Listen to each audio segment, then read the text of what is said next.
sebelum saya buka, izinkan berpantun nggih Bapak Ibu. Jangan lupa cakepnya nggih. Air beriak tanda tak dalam. Air tenang seperti berlian. Izinkan saya ucapkan salam untuk para hadirin sekalian. Assalamualaikum warahmatullahi wabarakatuh.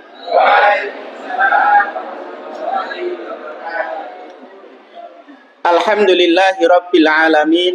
Wassalatu wassalamu ala nabiyyina wa qudwatina Muhammadin wa ala alihi wa ashabihi wa man tabi'ahum bi ihsanin ila yaumiddin. Subhanaka la ilma lana illa ma 'allamtana innaka antal alimul hakim. Rabbi shrah li sadri wa yassir li amri wahlul 'uqdatam min lisani yafqahu qawli, amma ba'du. Bapak Ibu hadirin hadirat rahimakumullah. Alhamdulillahirabbil alamin. Marilah kita senantiasa menyampaikan rasa syukur kita kepada Allah Subhanahu wa taala atas segala limpahan nikmatnya kepada kita, utamanya nikmat iman, nikmat kesehatan. Pada siang hari ini kita masih dimudahkan oleh Allah Subhanahu wa taala untuk hadir di majelis yang mulia, majelis ilmu yang oleh Rasulullah sallallahu alaihi wasallam disebut-sebut sebagai taman-taman surga. Beliau pernah menyampaikan, idza marartum bi riyadil jannati farta'u. Apabila kalian melintasi taman-taman surga, maka mampirlah. Para sahabat bertanya, ya Rasulullah, wa ma riyadul jannah? Apa taman-taman surga itu? Dijawab oleh beliau, majalisul ilmi. Taman-taman surga di dunia adalah majlis-majlis ilmu, majlis-majlis pengajian. Maka kita berharap kepada Allah Subhanahu wa taala, semoga pertemuan kita pada siang hari ini menjadi salah satu sebab nanti kita dipertemukan di dalam surganya Allah Subhanahu wa taala. Bapak Ibu hadirin hadirat rahimakumullah. Sebelum kita masuk ke materi, sebenarnya agak grogi juga. Di sini banyak ustadz yang layak untuk di depan, ya layak untuk di depan, ya sebenarnya. Tapi tidak apa-apa, kita belajar bersama, belajar bersama, ngangsu kawruh sarang-sarang. Ta'aruf duluan, ya, biar saya tidak seperti orang asing, ya. Kita kenalan duluan. Ini foto terbaru saya dari Bromo kemarin. Beberapa bulan yang lalu. Bromo Ustaz. Bromo Ustaz. Ini nama lengkap saya. Jadi saya asli Blora. Ya, asli Blora. Mulai di domisili di Solo, tepatnya di Sukoharjo, itu bulan Agustus tahun 2008. Ya, sampai sekarang. Kemudian aktivitas di SMPIT Nur Hidayah Surakarta, ya, kemudian dapat amanah untuk menjadi ketua di IKADI Sukoharjo, kemudian dapat amanah menjadi Dewan Pengawas Syariah di Las Al-Ihsan Jawa Tengah, juga di Las Nur Hidayah Surakarta. Langsung aja kita masuk ke pembahasan kita, ya, ke materi yang diamanahkan kepada saya. Ini informasi yang saya dapatkan dari Wakil Ketua Basnas kita, ya, di bulan November tahun kemarin. Beliau menyampaikan dalam satu kesempatan bahwa potensi zakat di Indonesia itu mencapai 327 triliun. Ini uang semua, ya. Uang semua ini 327 triliun. Ini potensinya, potensinya per tahun, ya, per tahun. Tapi pada kenyataannya untuk penghimpunan ZIS ya, zakat infak sedekah itu baru menyentuh angka 41 triliun. Baru menyentuh angka 41 triliun. Jadi masih jauh. Ya, masih jauh sekali. Nah, ini belum ada separohnya ini ya. 327 triliun yang terserap baru 41 triliun. Nah, ini PR kita bersama-sama. Kemudian kita akan membahas sedikit tentang zakat ya, tapi nanti kita fokusnya bukan di fikih zakat ya. Tapi bagaimana peran zakat itu dalam memperbaiki moralitas umat ya, khususnya di Indonesia. Kata zakat itu sendiri disebutkan oleh Allah Subhanahu wa taala sebanyak 32 kali di dalam Al-Qur'an. 32 kali dalam Al-Qur'an. 30 kali itu bermakna pembayaran zakat. Sedangkan yang 2 kali itu bermakna suci atau baik. Ya, 32 kali dalam Al-Qur'an, 30 kali bermakna pembayaran zakat, 2 sisanya bermakna suci atau baik. Nah, kemudian seringnya kata zakat dalam Al-Qur'an itu ya disebutkan bersamaan dengan kata sholat. Jadi hampir semuanya ya kata zakat dalam Al-Qur'an itu disebutkan bersamaan dengan kata sholat. Ini bisa kita lihat dalam beberapa ayat. Misalnya dalam surat Al-Baqarah ayat 43. Allah Subhanahu wa taala berfirman, "Wa aqimus sholata wa atuz zakah." Dirikanlah sholat, tunaikanlah zakat. Jadi beriringan sholat kemudian zakat. Pada ayat yang lain juga, misalnya dalam surat Al-Mu'minun ya, Allah Subhanahu wa taala menyampaikan qad aflahal mu'minun alladzina hum fi sholatihim khashi'un walladzina hum 'anil lagwi mu'ridun walladzina hum lizzakati fa'ilun. Jadi diiringi sholat, diiringi kemudian zakat. Ya. Kemudian dalam hadis juga sama. Ya, Rasulullah sering menyampaikan dalam hadis-hadis beliau, ya, ketika ada kata sholat kemudian diiringi dengan zakat. Seperti dalam hadis riwayat Bukhari Muslim, ya, muttafaqun alaih, disebutkan Jabir bin Abdillah mengatakan, "Bayatu Rasulullah sallallahu alaihi wasallam ala iqamatis sholati wa ita'iz zakati wa nushi likulli muslim." Nah, ini lagi-lagi kata sholat diiringi dengan kata zakat, baik di dalam Al-Qur'an ataupun di dalam hadis. Nah, pertanyaannya sekarang, kenapa Allah Subhanahu wa taala ya menyandingkan kata zakat dengan sholat? Kenapa 2 kata ini selalu beriringan, bersanding, sholat dan zakat? Ya, para ulama menjelaskan, ya, di antaranya adalah dalam kitab Ruhul Ma'ani ya, yang ditulis oleh Al-Alusi. Beliau menyampaikan bahwa ketika Allah Subhanahu wa taala menyandingkan kata zakat dengan sholat ini, itu menunjukkan bahwa kedua ibadah ini adalah ibadah yang terbaik. Kedua ibadah ini, baik sholat atau zakat, itu adalah ibadah yang terbaik. Sholat itu ibadah terbaik yang bersifat badaniyah. Jadi ibadah yang berkaitan dengan badan kita ketika melaksanakannya, itu yang terbaik adalah sholat. Sedangkan zakat itu adalah ibadah terbaik yang bersifat maliyah. Yang bersifat maliyah, ibadah yang berkaitan dengan harta. Itu yang terbaik adalah zakat.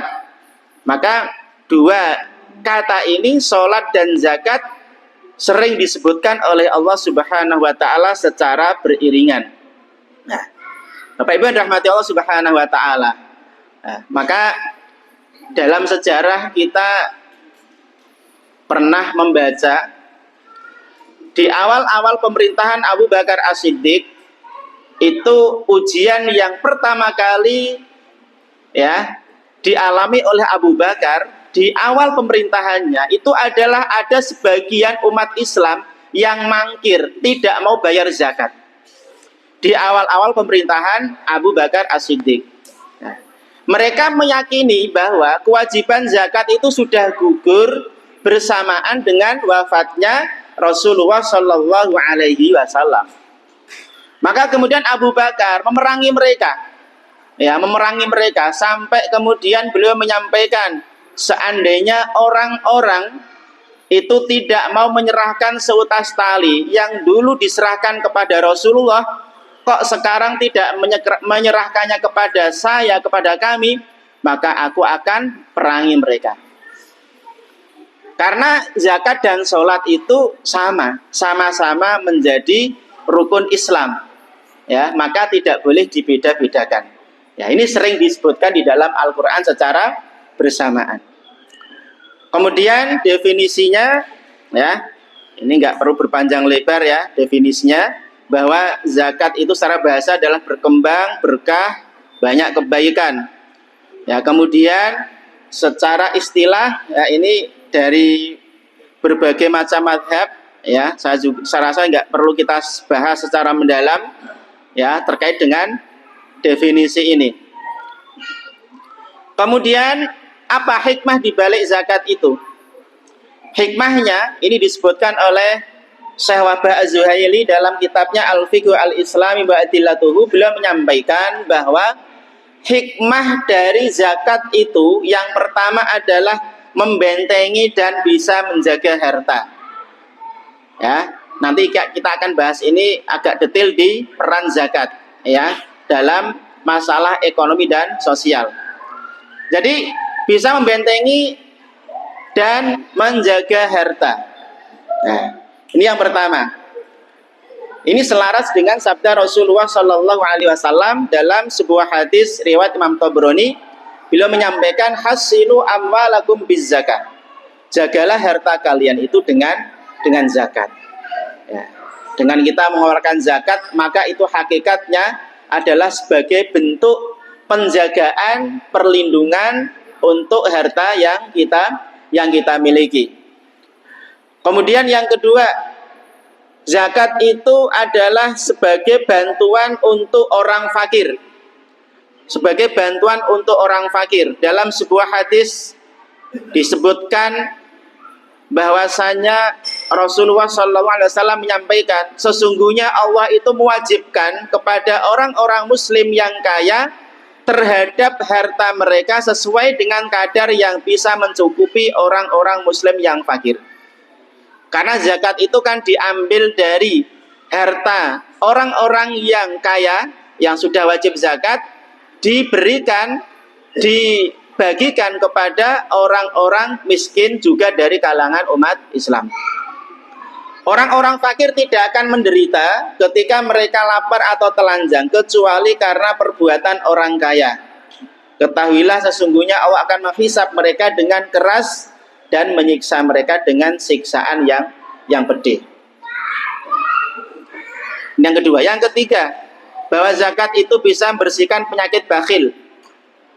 Penyakit bakhil, karena ketika orang itu membayar zakat, berarti dia rela menyerahkan sebagian dari harta yang dia miliki kepada orang yang berhak untuk menerima zakat tersebut. Sehingga apa? Sifat bakhil yang ada dalam dirinya itu dibersihkan dengan zakat tersebut. Kemudian juga sebagai wujud syukur kita kepada Allah Subhanahu wa Ta'ala. Ketika kita mendapatkan nikmat harta dari Allah Subhanahu wa Ta'ala, maka sebagai wujud syukur kita, jadi orang syukur itu tidak hanya sekedar membaca alhamdulillah, enggak. Kalau berkaitan dengan harta, dibuktikan dengan membayar zakat saat dia sudah wajib zakat. Diwujudkan dengan membayar zakat saat dia wajib berzakat. Allah Subhanahu wa Ta'ala di akhir surat At-Takatsur menyampaikan, "Tsumma latus'alunna yauma idzin 'anil na'im." Kemudian kalian pasti akan ditanya oleh Allah Subhanahu wa Ta'ala pada hari kiamat kelak tentang kenikmatan yang sudah kalian dapatkan. Para ulama menjelaskan ya, di antara penafsiran ayat ini adalah bahwa kita ditanya untuk apa nikmat itu kita pakai, ya, untuk apa kita pakai nikmat sehat, nikmat harta, ya, nikmat kesehatan, nikmat, ya, macam-macam akan ditanya oleh Allah Subhanahu wa taala untuk apa nikmat itu kita pergunakan. Semuanya akan ditanyakan, dimintai pertanggungjawaban oleh Allah Subhanahu wa taala. Nah, ini di antara hikmah dari kewajiban zakat. Nah, kemudian kedudukannya, ya, sudah jelas bahwa zakat itu adalah bagian dari rukun Islam, ya, sama seperti sholat, sama seperti haji, ya, posisinya sama.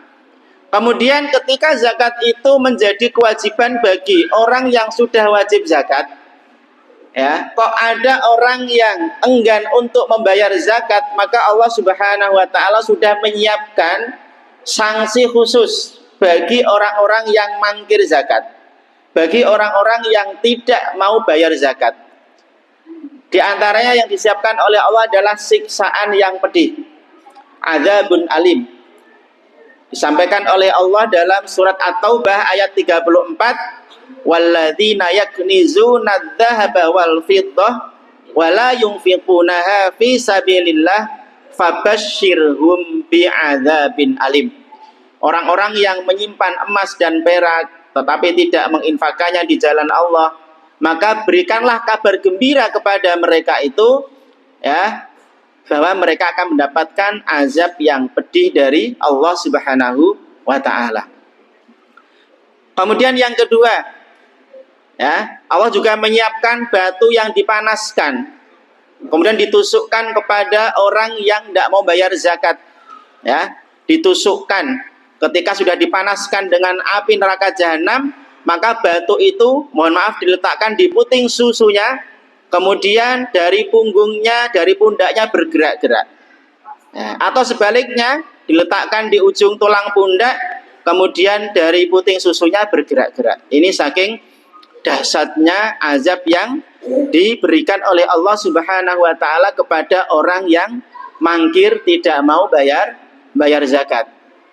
Kemudian yang ketiga, tusukan besi yang membara disiapkan oleh Allah Subhanahu wa taala juga. Disampaikan oleh Rasulullah, basyiril kanizina bikayyin fi dhuhurihim yakhruju min junubihim wa bikayyin min qibali aqfaihim yakhruju min jibahihim. Berilah kabar gembira kepada para penyimpan harta yang enggan zakat, nggak mau bayar zakat itu, dengan besi membara yang ditusukkan di punggung mereka, yang tembus keluar dari lambung mereka, dan besi membara yang ditusukkan di tengkuk mereka yang keluar dari jidat mereka. Sangat-sangat pedih sekali, ya, ancaman siksaan yang diberikan oleh Allah Subhanahu wa taala kepada orang yang dia seharusnya zakat tapi tidak mau bayar zakat. Kemudian yang keempat adalah diancam dengan binatang yang mengamuk. Ketika ada orang memiliki hewan ternak, memiliki sapi, memiliki kambing, ya, kemudian dia tidak mau membayar zakat padahal wajib membayar zakat, maka nanti di akhirat, ya, hewan-hewan itu berubah menjadi sangat besar dan gemuk, kemudian mengamuk pemiliknya dan menginjak-injaknya. Nah, jadi yang punya sapi misalnya, wes wae zakat gak mau zakat, maka sapinya berubah menjadi gede, kayak raksasa itu mungkin, ya. Kemudian menginjak-injak pemiliknya, ya, diinjak-injak. Nah, kenapa? Karena tidak mau bayar zakat. Kemudian yang kelima, diambil paksa dan dihukum. Ini kalau dalam pemerintahan Islam, orang yang mangkir nggak mau zakat, ya, kalau dalam hukum Islam itu pemerintah wajib memaksa. Sama seperti Abu Bakar, ketika sebagian umat Islam saat itu nggak mau bayar zakat, dipaksa diperangi oleh Abu Bakar sampai mereka kemudian mau zakat.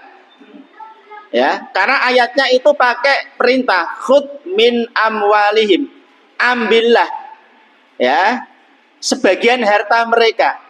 Maknanya apa? Ketika nggak mau menyerahkan, berarti harus diambil. Ya, ini kalau dalam pemerintahan Islam. Ya, maka ketika ada orang yang bakhil, nggak mau zakat, maka boleh dipaksa kemudian dijatuhi hukuman. Nah, ini beberapa sanksi atau hukuman yang sudah Allah siapkan bagi orang-orang yang tidak mau bayar zakat. Kemudian ketika zakat itu adalah bagian dari syariat Islam, maka tentu ada banyak manfaat dan fungsi serta peran dari syariat zakat ini. Ya, dari syariat zakat ini. Setidaknya ada dua fungsi. Ya, ada dua fungsi utama zakat. Yang pertama adalah fungsi sosial. Yang kedua adalah fungsi ekonomi. Jadi fungsi sosial dan fungsi ekonomi ini bisa kita dapati dalam firman Allah Subhanahu wa taala dalam surat At-Taubah ayat 103, di mana Allah Subhanahu wa taala menegaskan, khudh min amwalihim shadaqatan tutahhiruhum wa tuzakkihim biha wa sholli alaihim inna sholataka sakanul lahum wallahu sami'un alim. Ambillah zakat dari sebagian harta mereka. Dengan zakat itu kamu membersihkan dan mensucikan. Ya, nanti ada makna yang lain, ya. Jadi kata tuzakihim itu sebenarnya secara makna sama dengan tutahhiruhum. Tapi nanti kita akan bahas ternyata tuzakihim itu juga memiliki makna yang lain selain mensucikan. Nah, kita mendapati dari ayat tadi bahwa ada dua fungsi utama zakat. Ya, kita dapati dari kata tutahhiruhum dan tuzakkihim. Ya, Syekh Mutawalli Asy-Sya'rawi dalam tafsirnya mengatakan bahwa dua fungsi utama zakat ini, tutahhiruhum, tuzakkihim, membersihkan dan mensucikan, ini terjadi pada muzaki, orang yang zakat, juga pada mustahik, orang yang menerima, dan juga pada harta itu sendiri, harta yang dizakati. Ya, nanti akan kita bahas bersama-sama. Dari tutahhirum, tuzakihim, dua fungsi ini mencakup semua aspek dalam zakat, baik sebagai muzaki, orang yang wajib zakat, ataupun sebagai mustahik, orang yang menerima zakat, atau harta itu sendiri yang dikeluarkan zakatnya. Nah, Bapak Ibu hadirin hadirat rahimakumullah. Nah, fungsi sosial, ya, kata tutahhiruhum, ya, yang berarti membersihkan, bagi orang yang zakat itu apa? Fungsi ini adalah bahwa zakat itu bisa membersihkan hati orang yang zakat dari sifat rakus dan kikir. Jadi orang yang membayar zakat itu sudah membuktikan bahwa dia itu bukan orang yang bakhil. Buktinya apa? Dia mau mengeluarkan zakat. Dia mau mengeluarkan zakat. Dalam sejarah kita mengenal namanya Qarun. Ya, Qarun ini ada riwayat yang menyebutkan bahwa Qarun ini adalah sepupunya Nabi Musa. Awalnya Qarun ini tidak punya apa-apa. Kemudian didoakan oleh Nabi Musa sehingga menjadi orang yang punya apa-apa. Hartanya berlimpah. Tapi ketika hartanya Qarun ini berlimpah, Qarun ini pelit, bakhil. Ya, bakhil, pelit, tidak mau infak. Ya, tidak mau sedekah, nggak mau infak. Nah, maka apa yang terjadi? Allah Subhanahu wa taala menimpakan bencana kerusakan pada harta Qarun, dibenamkan oleh Allah Subhanahu wa taala. Nah, fungsi sosial zakat, ya, bagi muzaki, orang yang zakat, itu bisa membersihkan hati orang yang zakat itu dari sifat rakus dan kikir. Ya, dari sifat rakus dan kikir. Karena ketika orang itu rakus, ini membahayakan Bapak Ibu.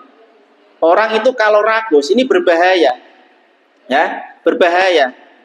Digambarkan oleh Allah Subhanahu wa taala dalam surat Al-Isra ayat 100.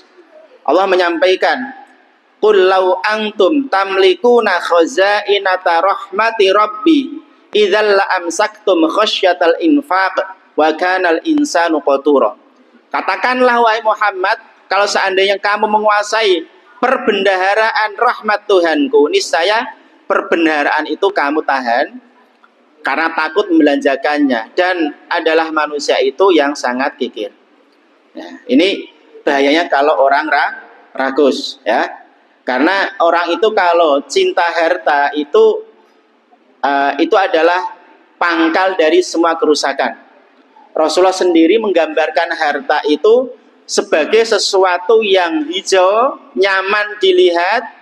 Ya, ketika kita melihat sesuatu yang hijau itu kan menyenangkan, ya, menyenangkan dan manis, ya, mempesona, menarik hati. Itu harta. Ya, Rasulullah mengingatkan, innad dunya hulwatun khadiratun, bahwa sungguhnya harta itu manis dan hijau. Ya, ketika orang memiliki harta itu merasa eman untuk dikeluarkan. Ya, itu tabiat manusia. Ya, maka jangan sampai harta itu kemudian menguasai hati kita. Tapi hendaknya kitalah yang menguasai harta itu, sehingga kita yang mengatur harta itu sesuai dengan aturan syariat Islam. Nah, bahaya sifat rakus ini juga digambarkan oleh Rasulullah Shallallahu Alaihi Wasallam. Dalam sebuah hadis beliau menyampaikan, "Lau anna bna adama u'tiya wadiyan mala'a min dahabin ahabba ilaihi thaniyan." Jadi seandainya manusia itu, Bapak Ibu, itu punya satu lembah yang penuh dengan emas. Wah, ada nggak satu lembah yang penuh dengan emas? Ada nggak di Indonesia kira-kira ini? Seandainya ada orang yang memiliki satu lembah yang penuh dengan emas, maka ahabba ilaihi thaniyan, dia ingin memiliki satu lembah lagi, yang kedua. Ketika sudah dikasih yang kedua, ahabba ilaihi thalithan, dia ingin lagi memiliki lembah yang ketiga, yang dibutuhi dengan emas juga. Ini kurang lebih sama dengan sebagian orang sekarang sudah punya satu mobil, pengen punya lagi dua mobilnya. Wah, kok ketoknya ada model baru, pengen nambah lagi yang ketiga. Dan itu kalau dituruti sampai nanti itu sembuhnya ketika sudah dikuburkan. Ya, kalau dituruti terus, ya pengen gini, pengen gini, pengen gini. Naudzubillah min dzalik. Ya, semoga kita tidak termasuk orang yang hubbud dunya, ya, terlalu cinta gandrung terhadap dunia. Ini gambarnya seperti ini. Wala yasutu jaufa bani adama illa turab, kata Rasulullah. Ya, tidak ada yang bisa menghalangi isi perutnya itu selain tanah. Maksudnya ketika nanti sudah dikuburkan, baru selesai. Dia tidak punya keinginan untuk nambah harta lagi. Ya, ini gambaran manusia yang rakus. Nah, zakat itu disyariatkan oleh Allah Subhanahu wa taala, ya. Itu salah satu fungsinya adalah sedikit demi sedikit membunuh virus penyakit rakus dan kikir ini. Dan zakat manusia, ya, dengan zakat manusia dipaksa untuk memberikan sebagian hartanya. Jadi orang itu, ya, dengan zakat itu dia akan memberikan sebagian harta yang Allah titipkan kepada orang-orang yang berhak untuk menerimanya. Ya, dengan zakat. Bahkan tidak hanya dengan zakat. Ya, kalau orang hartanya berlimpah maka juga ada sedekah, ada infak. Ya, tidak hanya zakat. Ini dalam rangka untuk membunuh penyakit-penyakit rakus dan kikir yang sering menghinggapi jiwa manusia. Nah, ini salah satu peran dan fungsi zakat, ya, secara sosial. Kemudian Bapak Ibu yang dirahmati Allah Subhanahu wa taala, sekarang bagi mustahik, kalau tadi bagi muzaki, ya, bagi muzaki orang yang zakat, sekarang bagi orang yang berhak menerima zakat. Fungsi sosialnya apa? Fungsi sosialnya adalah dengan zakat itu bisa membersihkan hati mustahik dari sifat iri, dari sifat dengki, dari amarah. Nah, sifat-sifat ini Bapak Ibu, ada iri, ada dengki, ini adalah yang memicu ya biasanya tindakan-tindakan kriminalitas.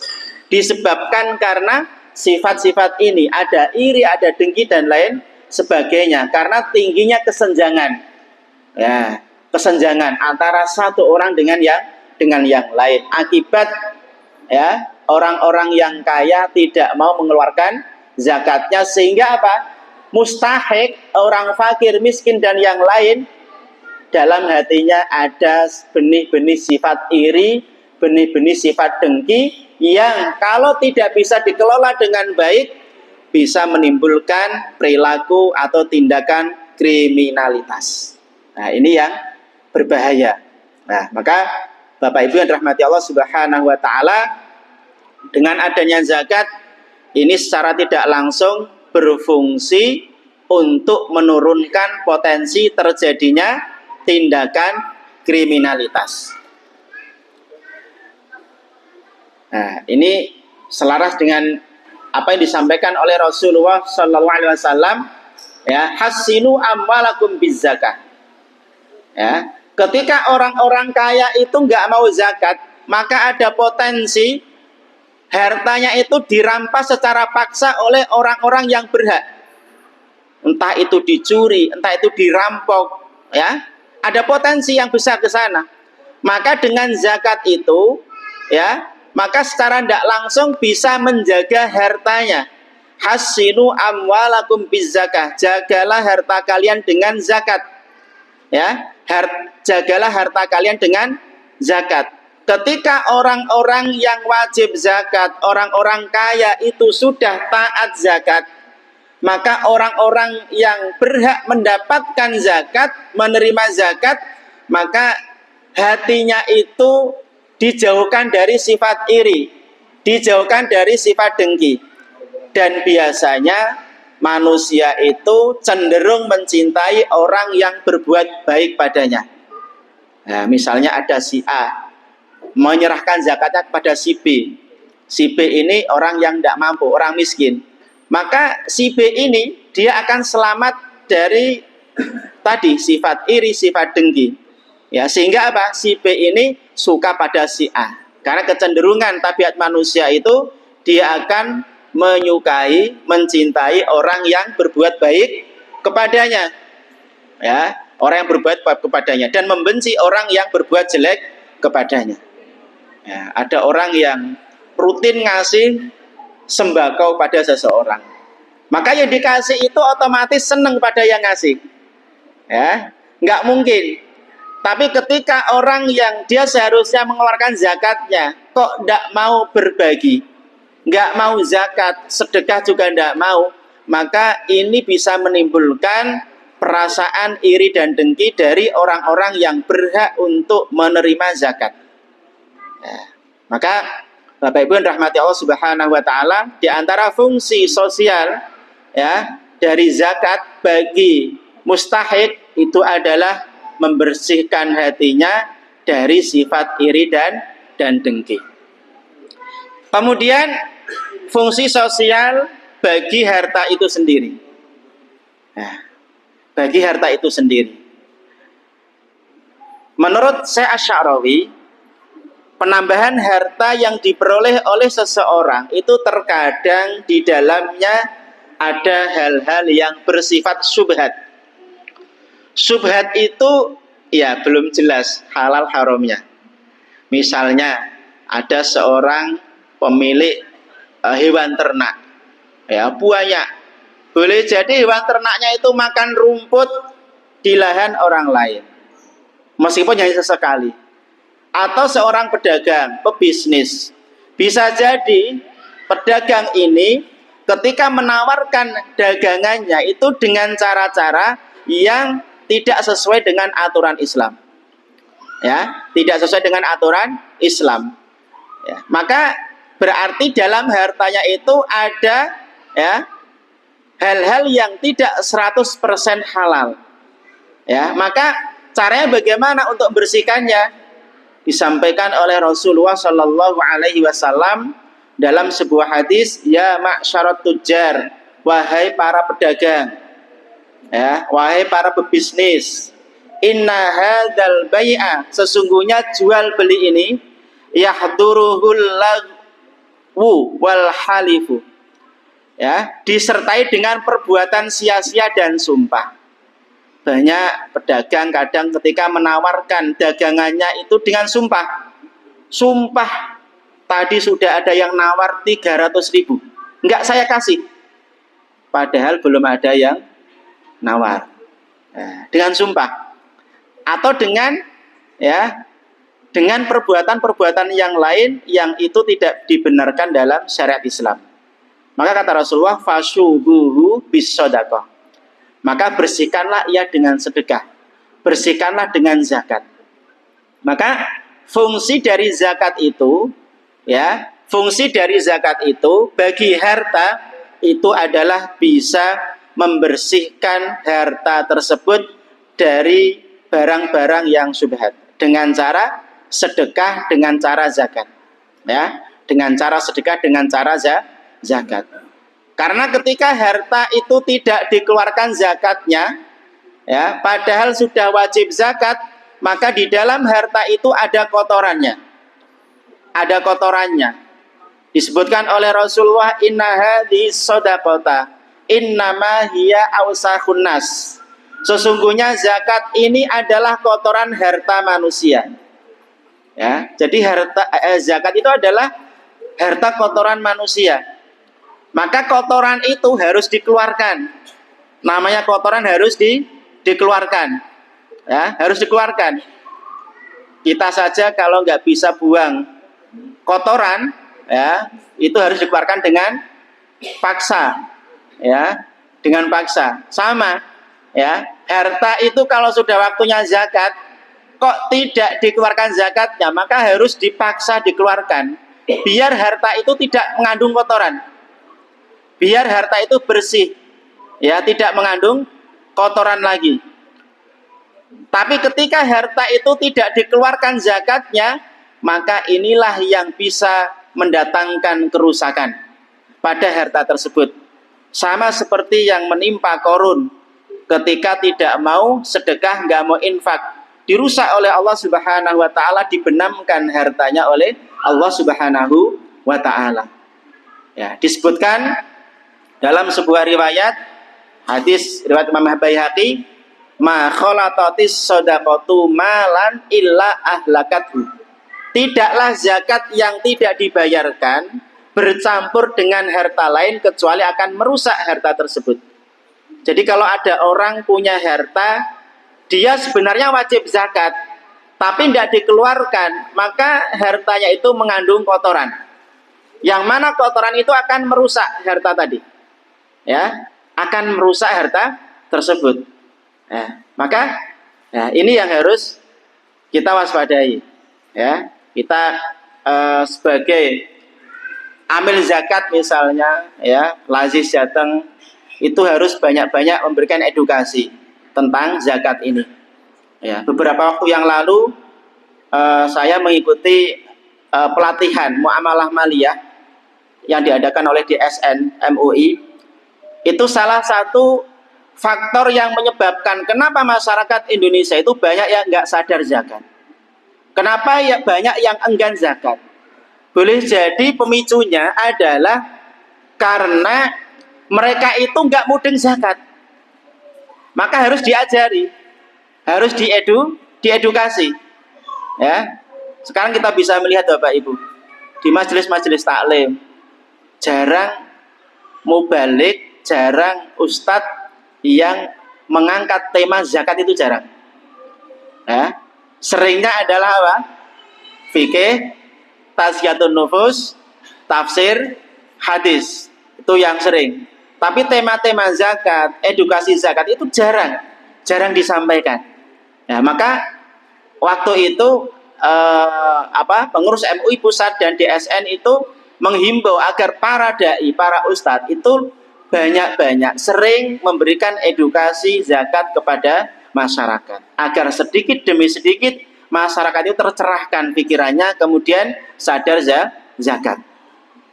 Nah ini, jadi ketika harta itu nggak dikeluarkan zakatnya, ya, maka di situ akan menimbulkan kerusakan, ya. Maka dengan zakat berarti menyelamatkan harta dari kerusakan. Nah, kerusakan yang dimaksud di sini itu ada 3 makna kerusakan, ya, disampaikan oleh para ulama. Yang pertama adalah kerusakan berupa hilangnya keberkahan. Keberkahan pada harta itu hilang, ya. Jadi orang yang hartanya tidak berkah itu semakin banyak hartanya, semakin gelisah, Bapak Ibu. Padahal seharusnya orang yang semakin banyak hartanya semakin tenang. Tapi ada orang yang semakin banyak hartanya semakin gelisah, semakin galau. Nah, ini berarti tanda-tanda hartanya tidak berkah, ya, tidak berkah. Justru seharusnya semakin banyak harta semakin tenang. Ini bisa kita dapati misalnya, mohon maaf, di Jepang, ya, di Jepang. Nah, Jepang ini termasuk salah satu negara yang paling tinggi angka kasus bunuh dirinya di Jepang.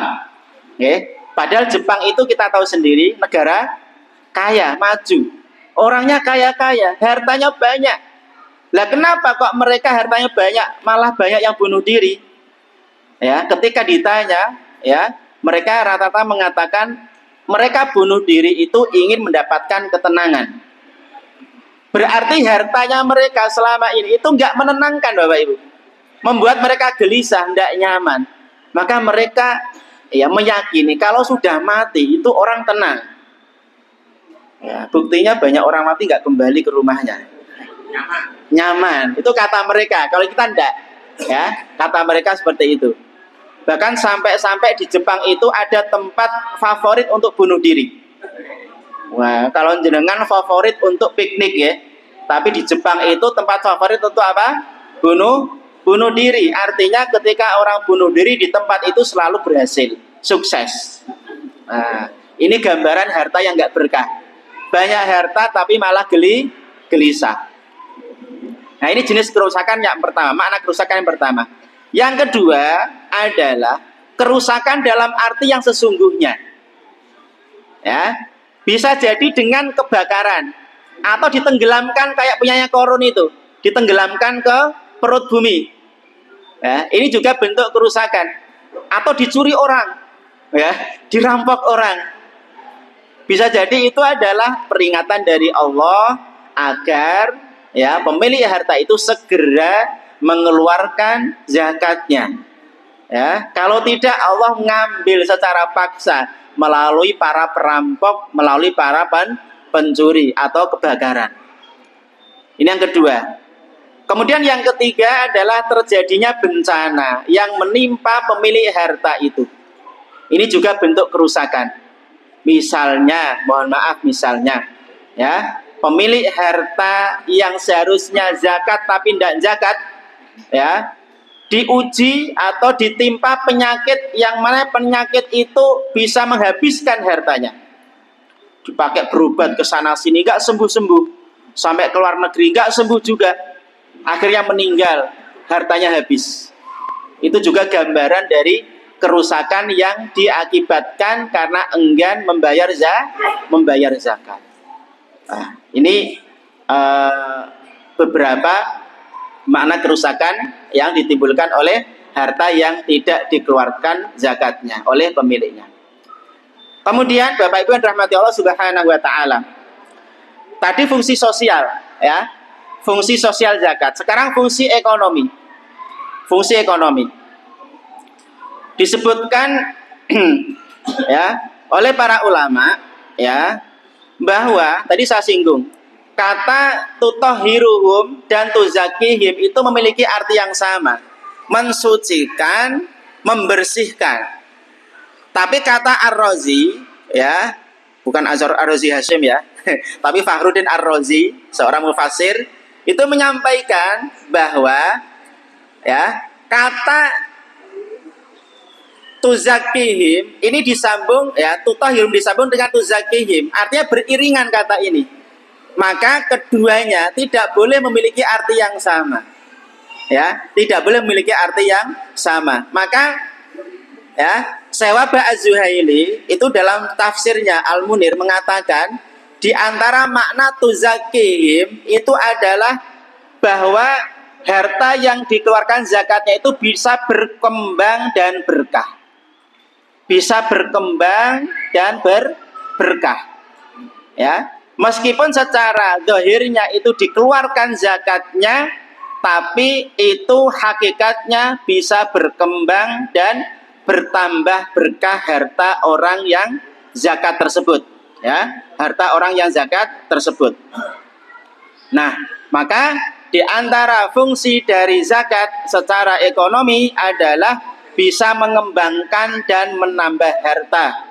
Allah Subhanahu wa taala berfirman, "Ya mahaquwahur riba wa yurbis shadaqat." Allah memusnahkan riba dan menyuburkan sedekah.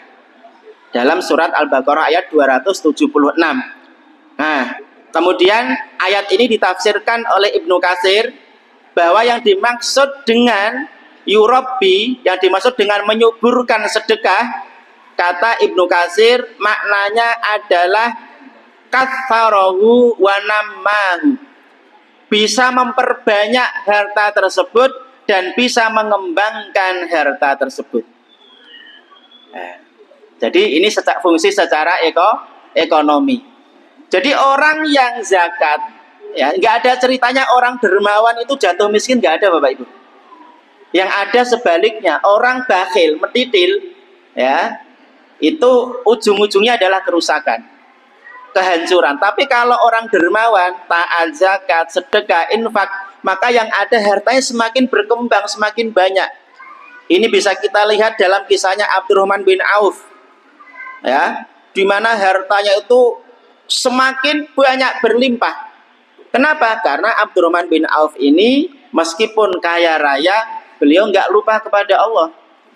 Zakatnya, infaknya, sedekahnya.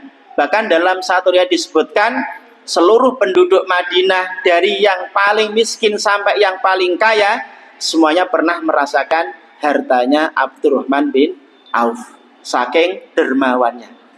Maka semakin berkembang terus.